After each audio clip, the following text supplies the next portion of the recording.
হাওড়া বাগনানের দিকে নজর রাখতেই হচ্ছে। বাগনানের টিএমসি সিপিআইএম সংঘর্ষে আক্রান্ত 11 জন তৃণমূল কর্মী। গন্ডগোল থামাতে গিয়ে আক্রান্ত বাগনানের টিএমসি বিধায়ককে বাঁচাতে গিয়ে মাথা ফাটলো এমএলএর দেহরক্ষী।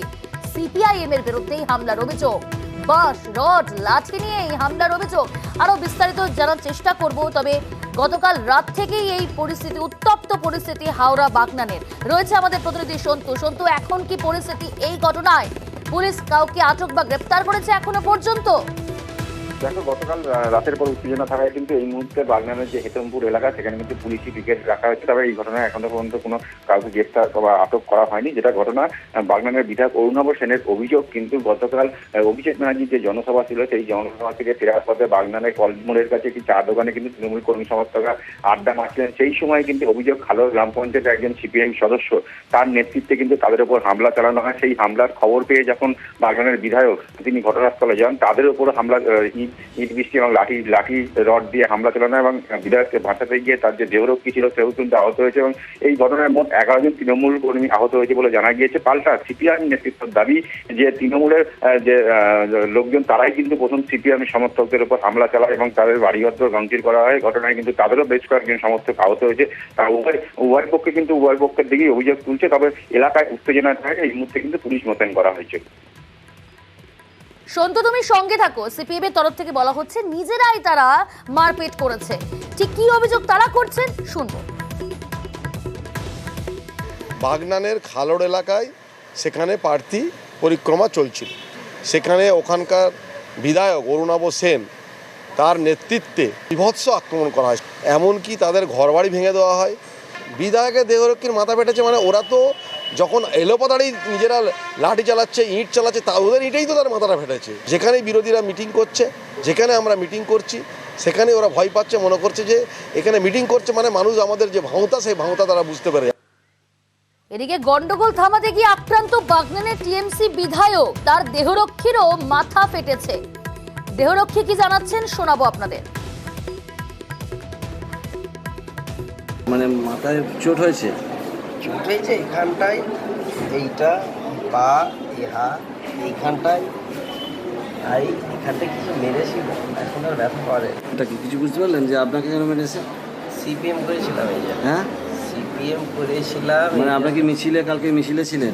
না, কালকে তাদের মিছিল হয়েছিল তো এই এলাকায়। ওই আজহার মল্লিক ছিল কংগ্রেসের। কালকে আমি ছিলাম না, যার শরীর খারাপ করেছিল। আমরা সিপিআইএম এর বক্তব্য শোনালাম। এবার আপনাদের শোনাবো এমএলএ এর দেহরক্ষী এবং এমএলএ তিনি নিজেও আক্রান্ত হয়েছে, বাগনানের টিএমসি বিধায়ক, তাদের বক্তব্য শোনাবো। বাগনান কলেজ মোড়ে আমাদের কিছু ছেলে, তাদের ওপর অতর্কিত কিছু লোক রড, চেন, বাঁশ নিয়ে তাদের ওপর আক্রমণ চালায়। তারা এলাকার সিপিএমের কর্মী হিসেবে পরিচিত। এটা পুরোপুরি আক্রমণটা হয় সিপিএম পঞ্চায়েত মেম্বার সাহাবুলের নেতৃত্বে এটা হয়। এরা দীর্ঘদিন ধরেই এলাকার একটা সন্ত্রাসের আবহাওয়া তৈরি করে রেখেছে পঞ্চায়েত নির্বাচনে জেতার পর থেকে। দেউলিয়া বিরোধী রাজনৈতিক দলরা নির্বাচনে হারের ভ্রুকুটি তারা লক্ষ্য করতে পেরে ভীত সন্ত্রস্ত হয়ে তৃণমূল কংগ্রেসের কর্মীদের ওপর, সাধারণ মানুষের ওপর অত্যাচার চালাচ্ছে। আমি আবারও কথা বলবো। রয়েছে আমাদের প্রতিনিধি সন্তু। দু দলই তো অভিযোগ করছে একে অপরের বিরুদ্ধে, কিন্তু দুই দলের কর্মীরাই তো আক্রান্ত। একদমই দেখা যাচ্ছে তৃণমূল বিধায়ক, তার দাবি হচ্ছে তার দেহরক্ষী সমেত মোট 11 জন আহত হয়েছে সিপিএম এর হামলার ফলে। কিন্তু সিপিএম এর তো পাল্টা অভিযোগ করছে তাদের উপরই কিন্তু তৃণমূল যে কর্মী সমর্থকরা আছে তারা কিন্তু প্রথমে হামলা চালিয়েছে এবং বেশ কয়েকজন কর্মী সমর্থকদের বাড়ি ভাঙচুর করা হয়েছে এবং কয়েকজন কর্মী সমর্থককে কিন্তু মারধরও করা হয়েছে। তারাও কিন্তু হসপিটালে ভর্তি আছে। তবে পাল্টা অভিযোগ আছে এবং সকাল থেকেই কিন্তু এলাকায় উত্তেজনা থাকায় কিন্তু এই মুহূর্তে এলাকায় পুলিশ মোতায়েন করা হয়েছে। বেশ, ধন্যবাদ সন্তু।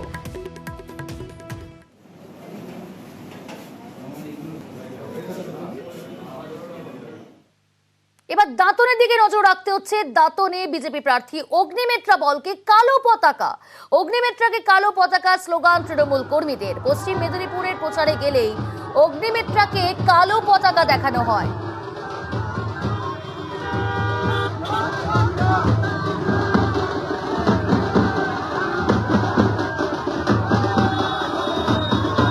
রয়েছে প্রতিনিধি শঙ্কর। কালো পতাকা দেখানো হলো অগ্নিমিত্রা পলকে, কে বা কারা কালো পতাকা দেখালো? দেখো, সকাল সকাল দাঁতনের কুশমি এলাকাতে প্রচারে গেছিলেন বিজেপি প্রার্থী অগ্নিমিত্রা পল। তখনই অগ্নিমিত্রা পালকে সামনে পেয়ে একেবারে তৃণমূল মহিলা কর্মী সমর্থকেরা প্রথমে কালো পতাকা এবং তৃণমূলের যে দলীয় পতাকা দেখে তারা স্লোগান দিতে থাকে, একদিকে তৃণমূল অন্যদিকে বিজেপি। ফলে স্লোগানের দুই পক্ষ থেকে চলে চরম স্লোগান এবং মহিলা তৃণমূল কর্মী সমর্থকেরা অগ্নিমিত্রাকে দেখে বলা যায় যে একেবারে কালো পতাকা দেখায়। এরপরেই কিন্তু অগ্নিমিত্রা তাদেরকে কোনো উত্তর বা তাদের কোনো রিয়াকশন না দিয়েই সোজা সেখান থেকে দেখানোর কোনো কারণ? দেখো, এখনো সেই ব্যাপারে তারা কিছু বলতে চাননি। তবে তারা বলেছেন যে এলাকাতে যাকে দেখা যায় না, কোনো বিজেপি নেতাদের কর্মীদের দেখা যায় না, কিন্তু আমরা যখন বিপদে পড়ি তখন কেউ থাকে না, এখন এসে ভোটের সময় প্রচার করতে। সেই ক্ষেত্রে ওই মহিলারা বলা যায় যে একেবারে তারা অগ্নিমিত্রা পালকে সামনে পেয়ে তারা এই কালো পতাকা এবং বিক্ষোভ দেখালেন বলে বলা যায়। বেশ।